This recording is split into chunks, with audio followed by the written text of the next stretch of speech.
નમસ્કાર, હું છું આરકે. તમે જોઈ રહ્યા છો દો કદમ ન્યૂઝ. છોટાઉદેપુર જિલ્લાના બોડેલી નજીક આવેલ વરસંગ નદી બ્રિજ ઉપર ભારદાર વાહનો બંધ કરાવવામાં આવ્યા છે. હાલ એસટી બસ પણ બંધ થઈ ગઈ છે. એસટી બસ બંધ થતાં વિદ્યાર્થીઓ સ્કૂલે જવા માટે અટવાઈ રહ્યા છે. વિદ્યાર્થીઓને બોડેલીથી 3 કિલોમીટર વરસંગ નદી પરથી સ્કૂલે જવું હોય તો ચાલતા જવું પડે છે અને એટલું જ નહીં, ચાલતા આવવું પણ પડે છે.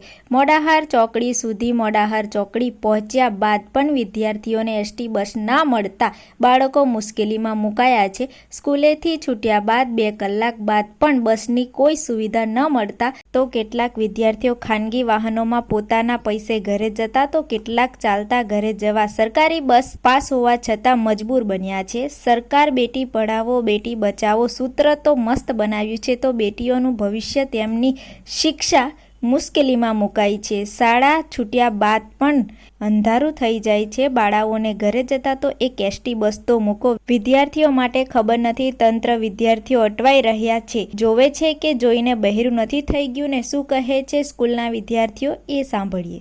મારું નામ રાઠવાની છે. હું ખત્રી વિદ્યાલયમાં અભ્યાસ કરું છું. અમારા પુલ બંધ હોવાના કારણે બેગમાં વજન લઈને ચાલતા આવવું પડે છે. આટલું બધું જોખમ હોવાના કારણે આટલું બધું જોખમ છે તો પણ અમારે પુલ ઉપર ચાલીને આવવું પડે છે. અમારી જોડે પાસ છે તો પણ અમારે પોતાનું ભાડું ખર્ચીને ઘરે જવું પડે છે. બસ ના આવે તો અમારે પોતાનું પ્રાઇવેટ વાહન બી કરવું પડે છે. તમારી શું માંગ છે? અમારી સરકારને એવી માંગ છે કે અમારા માટે બસો મૂકે અને અમારા સ્કૂલથી ઘરે સુધીની બસો મૂકે. 4 કિલોમીટર. મારું નામ તુષાર કુમાર છે. મેં મજગામથી આવું છું. 20 કિલોમીટર દૂર થાય છે અને આલેથી બસ નહીં મળતી. 3 કિલોમીટર ચાલીને જવું પડે છે અને 3 કિલોમીટર આવીને આવવું પડે છે. અને બ્રિજ પર બહુ બીક લાગે છે ચાલીને આવવાની. અમારી સરકારને માંગ છે કે કઈ વાહન અમારા માટે મૂકો. બોડેલીની તમામ શાળાની વિદ્યાર્થીનીઓ અત્યારે 3 કિલોમીટર સુધી ચાલીને અહીંયા મોડાસા ચોકડી સુધી આવી છે અને અહીંયાથી મને જાણ કરવામાં આવી કે અત્યાર સુધી આટલું બધું મોડું થઈ ગયું, 5:30-6 વાગી ગયા, ત્યાં સુધી હજુ સુધી કોઈ બસની કે કશી વ્યવસ્થા છે નહીં.